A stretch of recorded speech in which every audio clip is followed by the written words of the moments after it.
Today on the show, the U.S. men's team wins the gold medal, and the U.S. women's team does too.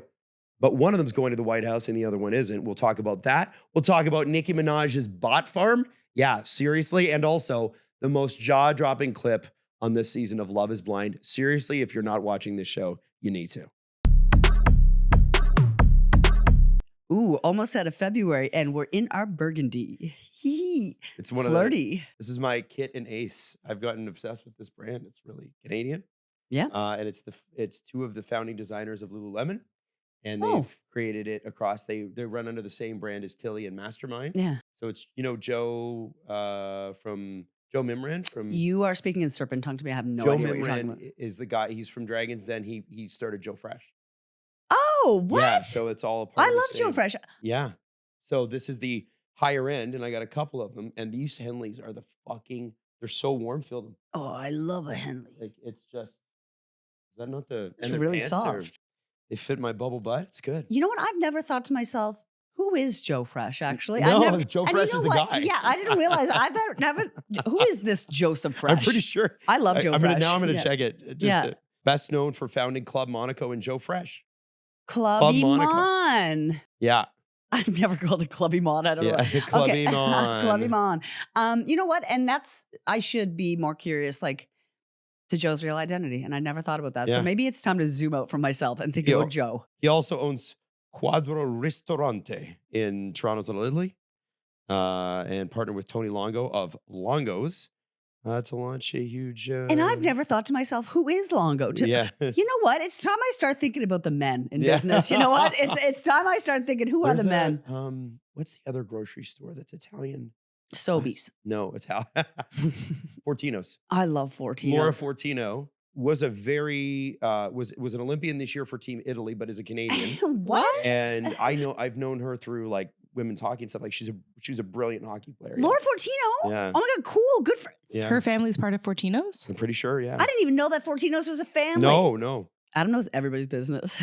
Yeah. Yeah. She is a distant relative of John Fortino of the Fortino supermarket chain. And I'm a distant relative of Steve, the crocodile hunter. No, Irwin. you are not. Yes, I am. Yes, I am. What? Do you not know that? Have I never told you that? You're a distant relative of who? Of Steve Irwin. Yes. The crocodile. Yes. Did you not know that? The guy who... Yeah. Who else? Who jumped on crocodiles. Yes. Like the hunter. Yeah. And has two children now who also jump on crocodiles. Yeah. How do you know that? I've definitely told. No, I'm not. You don't know but that. okay, how's that? How's that for a trick? What do you think? And like, just like drop a casual, be like, yeah, like, my Uncle Steve, like R.I.P. Yeah.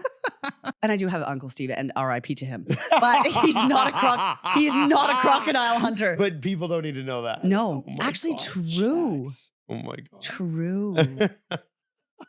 Hey, so Canada and the United States, both women's and men's in consecutive days, United States wins in overtime, and it's painful. Mm-hmm. And the only thing I want to ask the show today, only thing I want to ask is, because Tate McRae's boyfriend, and we talked about the Tate McRae Canada Down stuff, all right? She did this big promo for NBC, and it was, I'm going to hang out with this cool USA team and this cool USA team. And then there was a huge backlash from Canada, and she was like, y'all know I'm Canada Down, which led to a hilarious bunch of memes, right? Her boyfriend, Jack Hughes, was the guy that scored the game winner in the men's game. The one who, what happened to the teeth, right? Several minutes before that, there had been an awkward fall, and it was completely unintentional, but the dirtiest guy on Team Canada awkwardly fell. His stick went up, smacked Jack Hughes in the face, and he got a 4-minute penalty for it, because no matter what happens in hockey, you're always responsible for your stick. So he lost his teeth and then scored the goal. So whatever happens, you must be punished in hockey. Yeah, for that. Okay, for that. Yeah, not so anything else. Yeah. I have a serious question for the group. Is Tate McRae allowed back? Is she still Canada Down? Do we believe her when she is Canada Down? I think we don't believe her even more. Okay. Because I need to see some proof. Well, what has she been doing since they won? I think she's been celebrating. And that doesn't sound very Canada Down, does it? No, it doesn't. No, I bet she's been having lots of champagne and going to the dentist with her boyfriend. Like, I bet. He's not been to the dentist yet. I think they've just been drinking for 48 hours. That is, I can feel it and smell it. Like that party. Like You ever it's gonna chipped be a tooth, by the way? No. You yeah. never chipped a tooth? I have I I've have all chipped crowns. We both of us have crowns. but I Like actually chipped it? yeah. Yeah. Yeah, I chipped mine playing road hockey when I was a kid, and it feels very rough on your tongue, like extremely. It's Yeah, very weird. you can like kind of put it down. I as you know, I didn't have any enamel as a kid because of banana medicine. Taylor's oldest time. And it would chip like easy. So I would always just like Yeah, put my teeth over and then try to smooth them out. And the dentist was like, please stop doing that. right. Because Like your it's tongue gets all making them even worse. And he's like, you're cutting your tongue. And I was like 8 and I was like, it's fine. Like, yeah. Yeah. Wow. Okay. Well, I hope he's having fun. I hope his teeth are jagged. Have you seen the blowback online? For the US men's? Yeah. Yeah, I have. So both men's and women's teams were informally invited to the White House via a phone call. But where this becomes a little tricky, and I'm putting that lightly, is that President Trump, on a call to the guys in the room, said, I'll have to invite the women's team, otherwise I'll get impeached. And the women's team has politely declined. A lot of them are NCAA athletes going, quote unquote, going back to school. They didn't make some sort of political protest, but sometimes the best political protests are the quietest. Yeah. And they're just saying, no thanks, appreciate it. No big stand, just, and I think we'd rather is not. a big stand. I think it is too. And I think I think that is the move. Like the right one, they chose correctly. Well, the State of the Union is tonight. And so what these men are going to be used for, and I think it's really important that we frame it in that context. Mm-hmm. President Trump is in a real heap of shit right now. Yeah. He's not popular. His policies are not popular. He is popular. And it's not going well. And no matter how many comments from MAGA we get on this video, yeah. Hi. The polls are what they are. Like you can't hurt me with bots. Yeah. Like I know you're in Bangladesh with 18,000 bots like Nicki Minaj, which we're gonna get to, by the way. I don't know if you saw that little story. Goblin. Oh, baby. Steph's looking at me like she hasn't seen it. I can't wait. So I don't care how many spams we get. The real people who touch grass and breathe air are not happy with the way this is going. Yeah. And so what's happened is they've won this gold medal. He doesn't care about the women's side. He cares about the men. The men are going to go. Most of them are conservative white guys anyway. Yeah. And I don't want to put conservatives in the same category as MAGA because there's a very big differentiation. And I think what's happening here is he's going to use them as a prop in his melodrama to prop himself up the same way that people who are dictators do across the world. Like Vladimir Putin is famous for picking up hockey at the age of 50 because it made him seem more masculine. They're puppets. They're puppets and they're pawns. They don't know. They don't know. Well, maybe they do know, but I don't think they know they're being used. I think that they think that they're important to him. I'm sure they do, but I just can't see a world in which you think your ego is more important than taking the right. You can't, but you're also not in their position. And what I mean by that is, I want to explain this because I think this is important. Like you look at Wayne Gretzky, right? This guy is, growing up, I met Wayne Gretzky. Lovely guy. Really great. Mm-hmm. I don't have a bad word to say about him personally. And from everybody I've talked to, he's got a very warm heart. He's a very firm hand. But you met him? I shook his hand briefly. There you go. He's got a good firm handshake. Big hand. And from all accounts, he loves this country. But Wayne Gretzky is good friends with Donald Trump. And it bothered a lot of Canadians that he was taking pictures with him and doing all this stuff. And that prompted backlash from Wayne Gretzky, from Bobby Orr, from people around Wayne going, he's a great Canadian. He loves the country. Because he was at the game, yeah. Well, not only just that, but the fact that he's done so much for Canada. Yeah. And what I think is lost in all this is there's twofold. Number one, Wayne Gretzky hasn't lived in Canada since a couple of months before I was born. Yeah. Or a couple of months after I was born. He was traded in June 1988. I was born in April. He hasn't lived in Canada since. Not full time. So he doesn't know how people feel here. He might be a great Canadian, but he's lived abroad for almost 40 years. I'm going to be 38 in April. Yeah. Okay. Number two, when you are a millionaire athlete the effects of what Trump is doing to the world and to his own people literally don't factor into your life. Yeah. And so from your perspective, it seems fine. And they're like, don't politicize it. But you've politicized it by bringing because this person the in. ramifications of politicizing anything don't actually happen to them. 100%. But while sure they don't understand, because how could they understand? That's not an excuse. I'm not going to be like, well, they've never walked a mile, so I guess like it's still like these. Just the reason they're making the choices doesn't mean they're okay. Yeah. I think it doesn't matter the, monetary bracket that you're in. We all have Instagram. We all have TikTok. You have no excuse to not say you have access. No, How he's hurting people. They have the access. They have the ability to ignore it. And they have the ability to not feel empathy for a lot of communities that 100%. do have to politicize things. And the other thing, Jax, I have an issue with is when people say, and I'm using Wayne as an example, we'll get back to the American men's team in a second here. What I have an issue with is people are like, oh, think of all the things that Wayne's done for Canada. How dare you criticize him? Well, first off, I could criticize anybody. Absolutely. And I could still think they're great, but also go, yeah, I didn't like that move. Mm-hmm. And that includes my country, Mm-hmm. by the way. Yeah. It's not unpatriotic to want your country to do better. Yeah. Wayne did a lot for Canada. Canada did a lot for Wayne. Yeah. We gave him the fertile ground here, a country that is free, that has open elections, that tries to root out corruption, that has public school systems and public health. We gave him And Brantford. But that's the thing. Like, you grew up here. Yeah.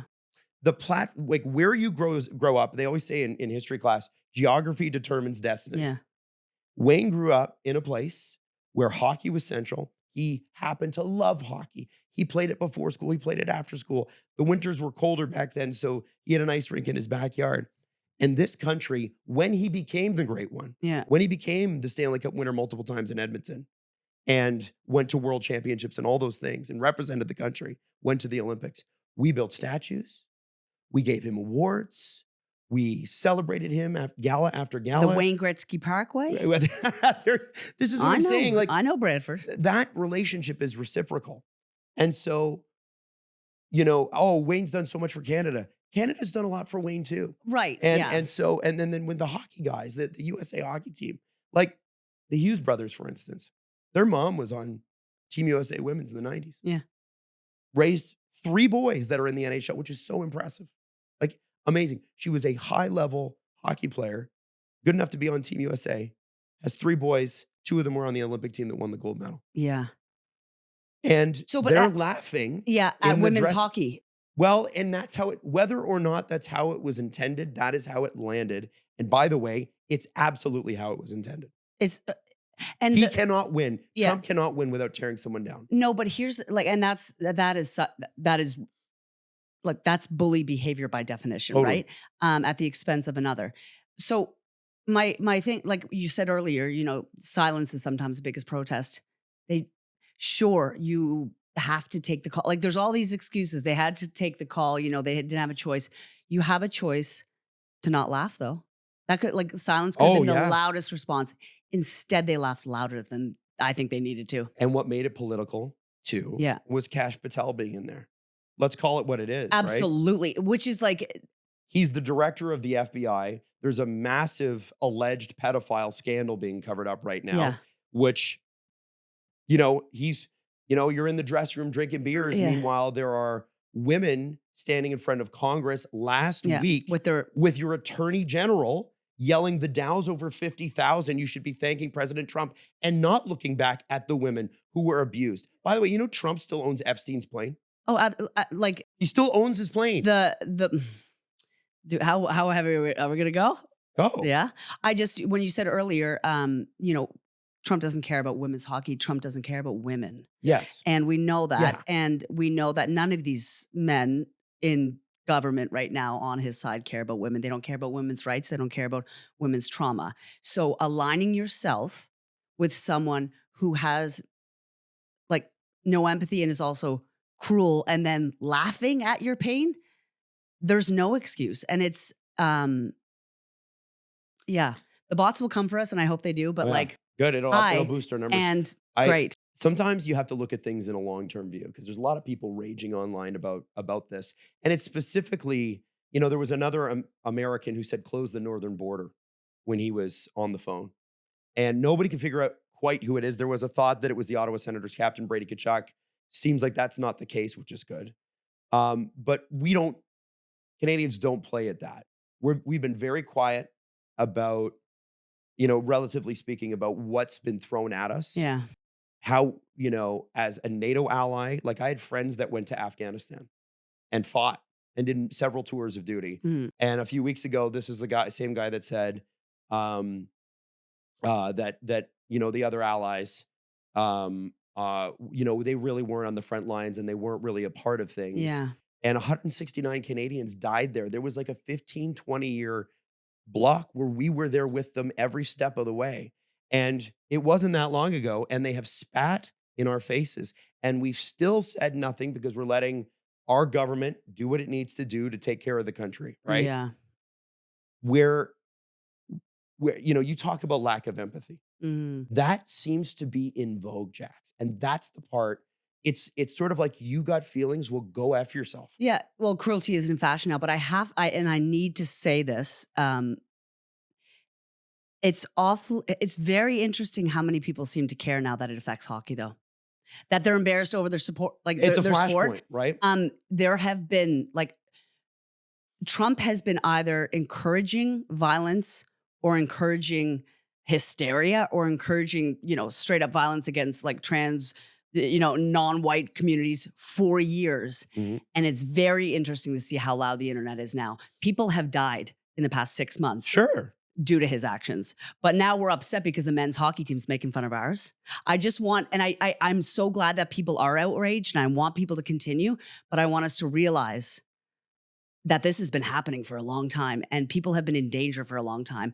And I'm so glad that it seems like everyone's getting the memo now.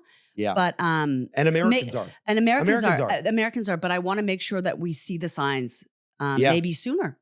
Down the line, or that we're more vocal about it. My opinion on this is always, because this is such a we try on this show as much as we can to leave American politics out of this. Yeah. The reason we do that is because you can get American politics anywhere in the world. Mm-hmm. And I think that we lead by example. You and I have a non-traditional friendship. Mm-hmm. Where, how many masked lesbians do you see hanging out with straight guys? Excuse me, I'm not masked. I'm a girl. Mask presenting. Do you want to see my toenails? I told you I got sparkly toes. Put them out. Get those grippers out. Let's Not go. for free. Put them on the main. Not for free. Can you blur them out? Can you blur them? Hang on. Let's see them. Blur them out. But this is like... Okay, I'm expensive. Look at them. Oh, they these are really nice, actually. It's a very nice sort of next to my very hairy leg. Very pink. Well, I got hairy legs too. She's complicated. Like a very pinkish, like very showgirl, life of a showgirl kind of look. They are not life of a showgirl. I think they are. They're the same color palette, don't you think? Except, Steph? I mean, I like Ophelia. That red and there's like a red pinkish sparkle. A little bit. Yeah, a little bit. They're daintier than you thought Steph they'd be, aren't me. they? She wasn't convinced, but she gave it to me. You just, to me, sometimes it's not about like yelling from the rafters and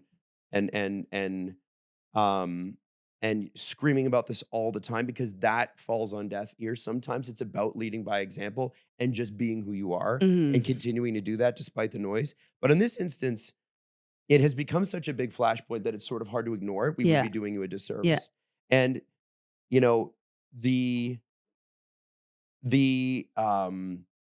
the thing that bothers me the most, I think, is when you take a long view, this gold medal, which is the United States first in 46 years, will forever be attached to this. And people will look at me and they'll say, you're crazy. No, they won't. All people will remember is the game.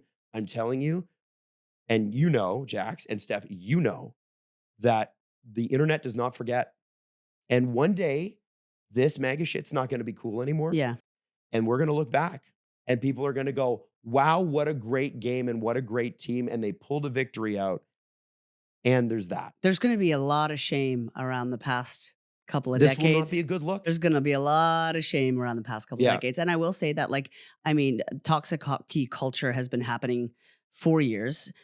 We've seen, and Adam has another podcast, like the Steve Dangle podcast, and you guys were naming some pretty big things happening there for many years, and I think quite ahead of it. So like, I think that there are some, not whistleblowers, but there are some folks in hockey that are making like really standing for the right things, yourself included.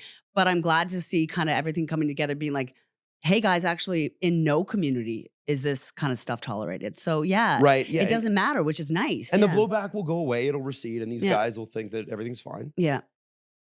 It'll stick with them. Yeah. It will. And that's unfortunate. And they are young, and they maybe are stupid too, but you know what? You're men. Yeah. You're over the age of 18. I can't, you then start making, you have to take responsibility for your decisions. I just have such, it's like, again, we all have the same access to the internet. Yes. So I have little empathy, but you know what? I do believe, don't call me a wizard, like astrology stuff. I need some love. I need to believe. For many reasons, I need to believe that karma is real, and I need to believe that good will win. And I think it'll all balance out in the end, in like not a hippy dippy way, but like if you are either intentionally or non-intentionally hurting people, I think you either need to be accountable, or I think that you will reap what's coming to you. Right. Jax, give me the top 3 scariest things you have to do as an adult. Okay, easy. Taking my dog to the vet, turning left on a red. And also probably taxes, because like anything involving math terrifies me. So okay, you're gonna have to tell me more. Why do they freak you out so much with the numbers? I don't really trust myself with numbers, I guess. It's like anything around that, I just freak out. I think the CRA is gonna come to my door. I spiral. Okay, so that's probably why you should try TurboTax. You're not going it alone. They have tax experts, people with like 10 plus years of experience who are there available to you at all times. Okay, while I'm bougie and want to pretend I'm bougie, that sounds expensive, and I'm not that bougie. Okay, so it's not though, because when you switch to TurboTax, you get unlimited access to the tax experts for $60. 60, like 60, and they're not going to cut me off if I have a panicked question or two? There's no catch. It's unlimited help, $60 when you switch to TurboTax. Now this is taxes. Experts only available with TurboTax experts. Offer is for TurboTax Expert Assist only. Must file by April 15th, 2026. Now, Jax, let me ask you something. As a gay woman, which is a news to everybody I know, as a gay woman, where do you get your toques? Sorry, I didn't mean to just out you there. Adam, don't out me. Sorry, Spinelli. I didn't mean to out you. Adam, you don't know me. I'm sorry. I do kind of know you. Okay. Before recent, like cut the recency out of it. Yeah. Like the last 365 days. What did Nicki Minaj mean to you? Like pre all of this, because I want to talk about all of this, because there is some really interesting fundamental entertainment value to talking about this story. And as a user of the internet, which everybody who listens to this show is, I think it's important you understand how the internet works, because I don't think people do. What did Nicki Minaj mean to me? She meant... At her height. At her height, she meant that I would be turning on truffle butter far too loud, and I'd be grinding on the dance floor. Nicki Minaj was also a humongous, artist in the like queer and hip hop scene. Like she was. That's why I asked. Yeah, she was. I mean, she was played at all the clubs, especially like in a lot of drag scenes. Yeah, embraced by the queer community in a way that artists would die for. Which, like, girl, not anymore. Like it's been brewing. Yeah. Now there have been plenty of things about Nicki Minaj that people have been turned off by, and this goes to her choice of husband. Yeah. Is he not a convicted sex offender? Yes. Yep. And so instantly people are like, don't like that. But she has decided in the last few months here that she is MAGA. Mega Minaj. And the thing about MAGA on the internet is that as soon as you become it, all of a sudden your views and your comments and everything go through the roof. Cool girl. How's that happen? Yeah. And it's interesting. John Oliver did a really interesting piece this weekend, which I won't get into, on his show on how Twitter works and what Elon Musk has done. And there's already estimates. I've said this on the show before. 60 to 70% of all traffic at least is not real people on Twitter. Can I say something to you? Whenever you send me a Twitter link, I can't see it because I haven't had Twitter in years. I haven't had X in years because it's like, it's full of hate speech or like people like Nicki Minaj. Mm-hmm. Yeah, I don't. Yeah. So there was a new report done, and I thought you guys would find this interesting. Okay. It was shared exclusively with Politico. The report, I'm reading directly from Politico, the website. The report compiled by the disinformation detection company Ciabra identifies a coordinated network of bots, more than 18,000 of them, that drove algorithms to spread Nicki's posts on X. The analysis, which looked at social media activity from November 11th through December 28th, which is basically, she did the Turning Point USA thing and all that, provides a window into how the rapper was able to capture millions of views online and position herself as a celebrity the White House found value in partnering in. Again, like USA men's hockey team, she's a prop. Adam, can I ask you something? Sure. Give it to me. Are you into robots? No, but it's okay. I know, and it's okay because everyone has their preferences. And I'm wondering, do you want to sleep with a robot? Because bots are not robots. All you do is talk about bots on this show. You know what I mean? But bots. I'm here. Have you ever seen one of these bot farms get busted? I'm not going to the bot farm with you. Have you ever seen it? No, I don't want to.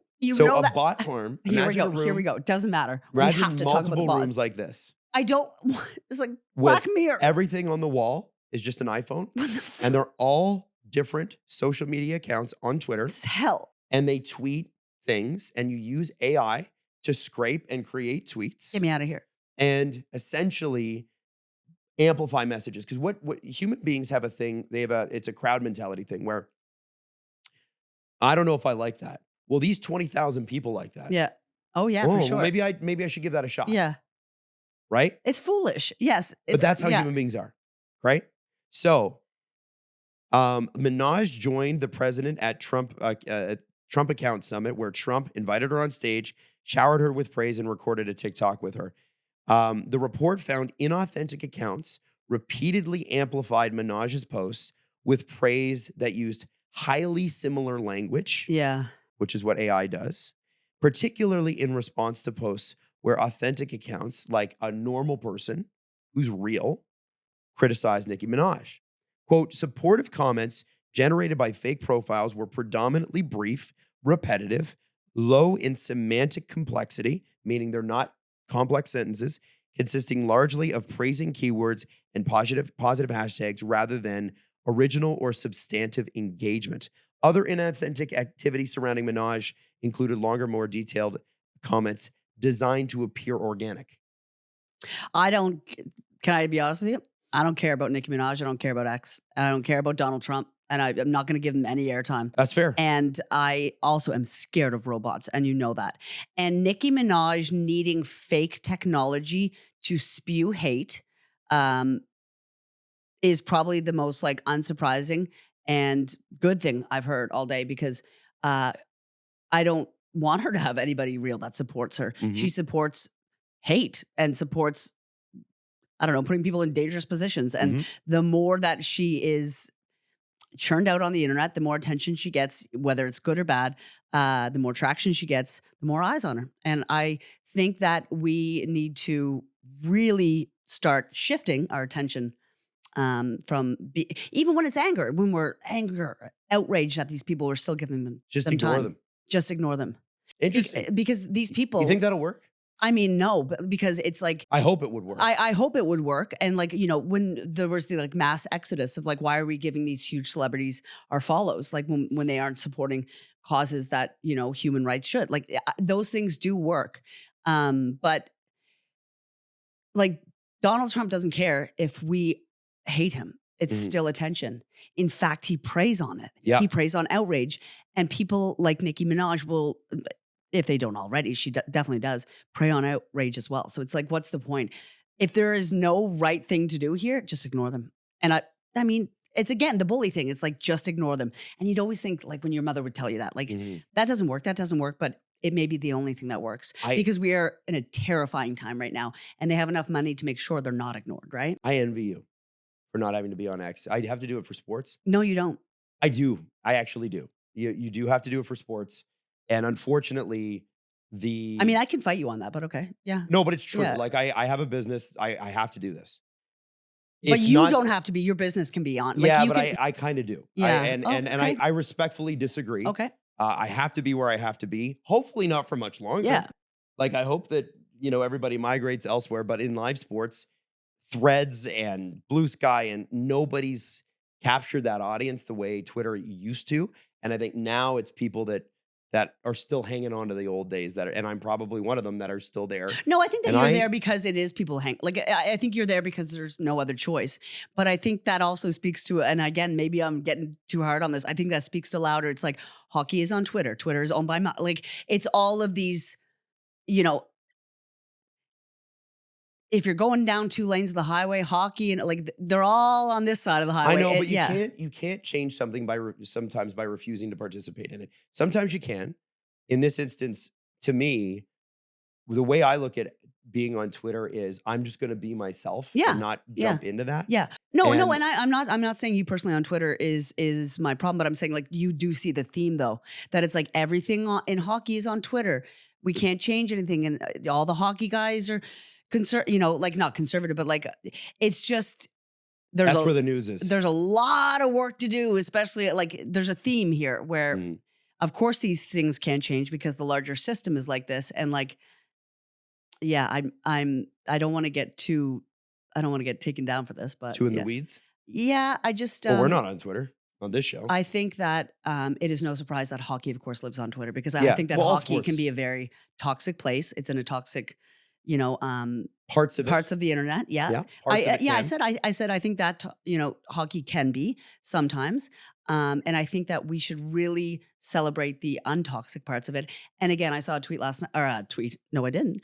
I saw a TikTok last night that said, not hockey undoing everything heated rivalry did in 30 seconds. Well, I saw a tweet saying, I'm sorry to all the girlies that discovered hockey through heated rivalry and then got the reality blasted in their face.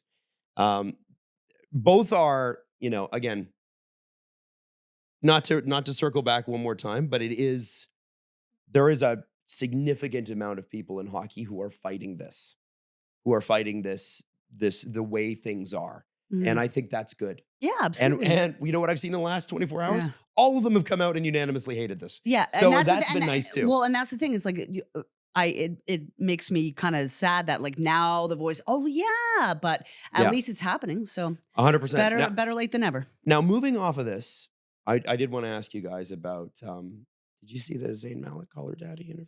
Oh, the second one. Oh, yes. I had watched the first one a couple of times when it first came out a few years ago. What did you think of the first one? Because I hadn't heard him speak in that long of a form ever. And he kind of talks I liked it. I liked his second interview. I think he's all grown up, and it's also he wants privacy. He wants quiet. He wants a very simple life. But it was, I don't know. There's a lot of heartbreak in that whole and it's almost Harry Styles season. I just, what I mean. Do you think the interview the timing of that had anything to do with Harry Styles? Yeah, of course it does. It does? I think that, no, I don't think it was we're going to get him on here because, but I think that any publicity around One Direction is going to be happening this year. You're going to get a lot of extra stuff around the former One Direction members because Harry's doing a 500 date residency in New York or whatever. Now, I know Steph was a big One Direction fan. Yeah, 1D. And Steph, I want to know what you thought of it because there are 2 interviews. This is the second one. What did you think of that interview? I'm going to be honest. I didn't watch the full thing. That's fine. I've only seen clips. But I really like Zayn. I always did. He was my favorite One Direction member. But I liked him. I don't know. I feel like he's not great in a long form talking because it's so hard to understand him a little bit. I know. Is he just a low talker? Yeah, and he just has a really hard accent. He's got a hard accent. He kind of doesn't open his mouth. You know what I mean? The right? reason I'm asking, I think he's hot as hell though. Same. The reason I'm asking is he did say on the show, and this was the big headline grabbing clip, that he loves the mother of his child, Gigi Hadid, and always will, but doesn't think he was ever in love with her. That's Jesus. Which is a pretty intense thing to say. And I wanted to know what your thoughts on that were. Obviously, they had the child together. Obviously, had a very public relationship. What do you think goes into a comment like that? I'm curious about what your reaction to that was. So because I haven't seen the actual, like I've seen a bunch of clips, but like he verbatim said, like, I was never in love with her. Mhm. I think you should. He thought he was. He thought he was. Yeah. I never think that you should ever correct that publicly. Shut up. Shut up. Like, even if it's true? Even if it's true. Also, especially if it's the mother of your child, especially if it's on Call Her Daddy. That's a really, again, okay. We got a theme going on here, guys. Remember when we chatted last week about the Olympian who was made it about, like, you make a huge headline about somebody else, like Gigi was involved. The Olympian's ex-girlfriend was involved.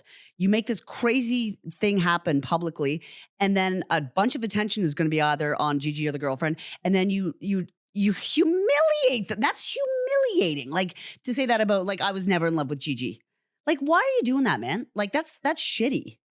Am I wrong to say that? That's why I asked you guys. I watched like that part of the podcast, and I get the sentiment that he was trying to say. Okay. And what was it in your mind? In my mind, he was saying, like, I was in this relationship. I loved Gigi at the time. We had our daughter. So grateful for that. I will always love G because she is the mother of my child. Looking at it now, I don't think I was in love with her. And yes, I agree. Maybe don't share that publicly. But I can understand what he's saying, that he was in this relationship. He thought he was in love with her. And now being pulled back from it, he realizes that he actually wasn't in love with her. And that's why they didn't work out. I think that there's a different way to say it, because I understand the sentiment. I think that, like, as each relationship that you have, you experience a different kind of love and a deeper knowledge of what in love may mean. Mm-hmm. I mean, I'm sure I could look back on relationships and be like, yeah, I wasn't, quote unquote, if we're looking at, like, because there is no defined definition. Or so there's no, like, shared definition of what in love is, right? So you always think you're in love. And if I look back on relationships, I'm sure it was not in love. But would I ever say that? I think I was as in love as how I knew to be. Sure. And I think there's a maturation process. Yeah. When you meet somebody later on who you do truly I felt the kind of love with. I only knew that I could feel at the time. Yeah. Like, that's like, yeah, like him saying, like, I was as in love with Gigi as I could have been, like, at the time. Yeah, there's a better way to say that. I think there's a better way to say that. And maybe don't share that on a podcast. Don't share that on Call Her Daddy, Zayn. Yeah. It's not like, okay, because, like, there's like, it's not your first time on there. You know how big this show is. Like, my honey, you have reach. And you can't also, like, want this, like, quiet private life and, like, say things like that. And go on like, Call Her Daddy? Like, if you want a quiet private life, you're not going on Call Her Daddy. No. That's one of the biggest podcasts in the world. Yeah, when Alex calls, you answer. Yeah. Yeah. Okay. No, I thought what he had to say wasn't necessarily bad, but the way it lands sometimes can be a bit abrasive or caustic. And the way I mean that is that, like, when some people I know, like one of my best friends, Steve, fell in love with, and is still with the person that he was dating when he was 18 or 19 years old. They have 2 kids. They are completely, and I have another friend who's Jax knows, Zach and Emily. Forever. Halifax, together Nova forever. Scotia. Yep. They are. Yep. They have been together since they were like 14. But for the rest of us who are not so lucky, you do fall in love with people early on, and then you really fall in love, and you go, "Oh, this is what this is." And so for Zayn, it sounds like his falling in love truly happened later. Don't correct it. But do you need to correct it on the public record? I don't know. I don't know. Would I ever go on a podcast like Call Her Daddy and say that I wasn't in love with Derek, my first boyfriend? Like, would I ever say that? Would you do that to Derek? I would never do that to Derek. And you don't even have a kid together. We don't have a kid together. Yet. Still time, Derek. But would I go on and say that? No, because at 15, that was the kind of love I knew how to have. That wasn't English, but, like, it was the only love I knew. Yeah. Was it love that I know now? No. No. But it was good love at the time. And it was deep love for me. And you know what, Adam? It was enough. It was more than enough. We were more than enough. So yeah. Anyway, you got to move on because get me out of here. I'm gonna cough. You know. Okay. I love time to get to the question segment. From Sarah Grills, how did Stephanie fare in the bloodbath that was getting Hilary Duff tickets? Because as you guys know, Steph is a ticket grabbing master. Yeah. She said, I battled through 2 pre-sales for the Halifax show with no luck. And by the time I got through on general sale, the tickets available were like close to $400. And by the way, just as an aside, I looked into them for Natalie in Toronto because she played such a small venue. They were more like $1,200. It was crazy. So did you get them? No. Why? Because I love Natalie, but I'm not spending. She would be upset if I spent $1,200 on a Hilary Duff ticket. Get 2 extra jobs and take your woman to Hilary. There you go. So Steph, how did you do? So this is for her new tour that she announced that she's coming back in the summer, not the previous one with the smaller venues. But she's coming to RBC Amphitheater, which used to be Budweiser Stage in Toronto. I didn't realize they changed the name. Yeah, they just did this year. Okay. Right. But I missed the Amex pre-sale because I didn't realize what time it was going on. So I was like, uh-oh, I might have an issue. But I signed up for the artist pre-sale. And then I got into the queue and I was 2,000th in line, which is amazing. And then I got 5 tickets. Good for you. $130. And it honestly wasn't hard. And then when I saw this question, I was like, oh, other people had a really tough time. You're operating on a different plane than the rest of us. Do you mind if I ask you something? Please. Do you think Stephanie has bots? Because I do. It wouldn't shock me. No, I think Stephanie may be a bot. She might hire like one of those Bangladesh like bot yeah, she's got a room. She's got a room full of I don't know. I don't know how I do it. It was really actually easy for me, and I'm going. I have a question for Stephanie. Yeah. You ready for this? First off, I don't know anybody who's got an Amex card. I do. Do you have an Amex card? My mother has an Amex card. Yeah. Oh, I was just going to say, do you have an Amex card just for ticket pre-sales? I want to get one just because of that, but no, my mom has one, so I ask her for it sometimes. I like it for the lounge. You like it for the lounge? Yeah. Yeah, you have one. Yeah, I've got one. So you use it in the airport lounge? I use it for the airport lounge, but everything in Canada is airport lounge you use Amex here? Because I can use the Air Canada lounges here, but the Amex lounges, I got influenced at the Atlanta airport because I liked it there, and I had never been in a lounge. And then, I've never. So you signed up for the card at the Atlanta airport? No. I came back to Canada and I got an Amex because I thought I need to feel like that again. I'd never felt as held as I did I'd never been in a lounge before. Really? Yeah. And so there is some Amex benefits. There absolutely is, and they transfer to airplane points. So I love that because then I can because I love airplane points. So I can just transfer them. But it is, it's like really hard. It's unnecessary for sure. And a lot of places don't take it. It's great for travel like in Europe and stuff like that. But if you're in Canada, there's no point of having an Amex usually. So for our recommendations today. Sorry. Jax, we're going to let you go first because Steph and I have a joint recommendation. Okay, Paradise Season 2 is out. Is that a good show? Well, maybe you should watch it, Adam. Do you like That's it? why I'm recommending it. Yes, it makes it is kind of a little too apocalyptic for right now, but Sterling K. Brown is in it. He's good. He's a good actor. He's good. And the man with the square face. Hang on. I don't know if I'd want to be known as this man with the square face. You're not far. You're not far. Hang on. The man with the square face. No way. Get out of here. James Marsden. Oh, James Marsden's He's great. so hot. Yeah, but he has a square face. You know what I mean? Like it's like very chiseled. Maybe there was a better way to say yeah, he's like, oh yeah. He does something to me. I like his face a lot. Look at this. You know, he's got one of the best face cards in Hollywood. But you know what? Is James that a square Marsden. face to say? Like, is that? Yeah, he's a good looking boy. He looks like a Lego man, you know? Like in a good way, like a hot Lego. I know him as Cyclops from X-Men. So he was a Cyclops? He's the guy with the laser eyes. A Cyclops with laser eyes. Well, it's not, what's his name? Yeah, the hold on. James Marsden. Cyclops. Oh, yeah, Cyclops, yeah. I always, whenever somebody questions me, I'm like, maybe I'm getting this wrong. Okay, hang on. He's the guy that shoots lasers from his eyes, Jax? Okay. And he's dating Jean Grey. A Cyclops? You can't be like this is a fashion Cyclops. This isn't a Cyclops. Like, I told you, he looks great. When I think of Cyclops, I think of an animal. Isn't that a... No, Cyclops. Hang on, what? Hang on. I thought a Cyclops was it's like a mythical creature. Yeah, like a rhinoceros. Yeah, it's got a yeah, this isn't... Okay. Well, his 2 eyes shoot lasers, but what they second. do with the laser thing is they focus the laser into one laser eye. And then he's able to turn it on and fire it at bad guys. Anyway, Yeah, I thought. Oh no, I didn't know what a cyclops was. Never mind. I didn't think you did. I pictured a cyclops as an elephant. Goliath and David and Goliath is supposed to be a cyclops too. Yeah, I'd let that cyclops come over. Okay. So Steph and I want to play you a clip. Okay. This is from Love is Blind, season 10. New episode's out today. Oh, yay. And we are not being paid for this. Okay. I want to be clear. Steph and I are doing this because it's so good you can't miss it. Can you pay me to do this? I need you to watch 54 seconds. And this is a guy named Chris, and he fell in love with a woman named Jessica in the pods. And as you guys know, you're blind. Unique you don't names. see each other. Okay. And Sorry. I'm not even going to tell you about them.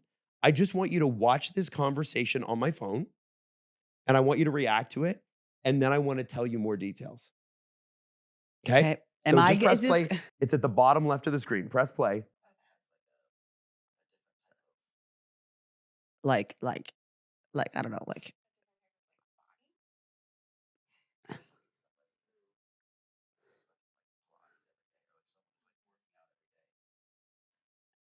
Before we tell you anything, what was your reaction to that? He's not hot enough to even speak, first of all.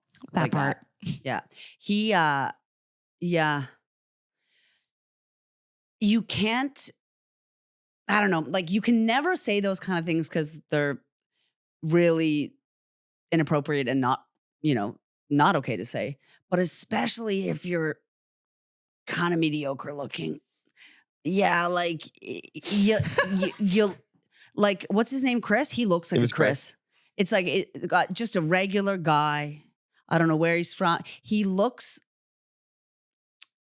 I would never be able to recognize him in a lineup of other Chris's. Like, you know what I mean? Like he looks like a suspect was 6 foot and white. Like that's it. Like I don't know. He's awful. Is that fair? I hope maybe I'm completely wrong. Is he a good guy and he was just joking? No. Okay, so he's a piece of shit. Okay. Yeah. You can't be that vanilla looking. I call him an angry elf. He's an angry elf. Well, so here's the thing. And Natalie and I were watching this. Natalie's my wife, by the way, for anybody who doesn't know that. Fucking angry elf. We're watching this. And can I look him up? No, you can't. Damn it. So she stops the TV and she goes, "This is why I was so frustrated with men when I met you." Yeah. Because he comes across, Steph, in the pods as a great guy. Yeah. And also, you ask these questions in the pod. If that's what you're looking for, fine. But you already knew everything about her. You knew she wasn't that type of person. Why? No, let's go. You just want to be on TV. But now, joke's on you. You know what that is? I don't know if I'm okay to say this. That's incel vibes. Well, so he's a former member of the National Guard in Pennsylvania. She is an infectious diseases doctor. She's of course, brilliant. Yeah. And she had just come home from a 12-hour shift. And what you didn't see in that clip is her going, she's like, I can't work out every day. I quite literally cannot physically do it. She also doesn't, she's brilliant. She's beautiful. She's in perfectly fine shape for anybody. She's a petite woman. I gotta be honest, the lesbians will love her and we will accept her. Because act like that. Tell the camera. Yeah, tell the camera. You tell Jessica. Chris, if you want to be a mediocre guy like you are and say really dumb shit, then we'll take her. We'll gladly take her. We'd love to, and we'll take far better care. Your best is our worst. So thank you. Oh, hey. Yeah, we'll take good care of her. I don't know if you saw this, but somebody commented on the video on Instagram and said, "Sir, you are 3 apples tall." Is he okay? Can I look him up, please? The comments are the best. Chris, insane. Oh Chris, my god. Were you not flabbergasted watching? No, that was actually insane. And then it got just even more insane at the group hangout when he just was so drunk and just started spewing random shit. But was hitting on another girl. Yeah, I can't. It's this season. Yuck. He looks like a little elf. You're right. He's an angry elf. So here's our recommendation. Watch Love is Blind. Oh my God, watch Love is Blind. I'm so excited for the new episodes. I gotta see what happens. I'm not gonna watch that because it's amazing. Jax, it's such great television. Who was that chaotic guy a couple years ago that was like, he was so high on coke and he's gotten sober since. Shane. And you know what though? Shane was a lot more endearing than he was. Oh, yeah. This guy's like, this is gonna be the best reunion I think they've ever seen. Oh, that it's going to be centered on that clip and that clip alone. Yeah. You're so right. It's going to be a I don't know anything about the show, but I just saw a headline that says, it sounds like Chris does. Here's why people think Chris no longer lives in Ohio after that Love is Blind. Goodbye, Chris. Bye. Anyway, so worth watching. And also Steph always recommends the Italian Love is Blind.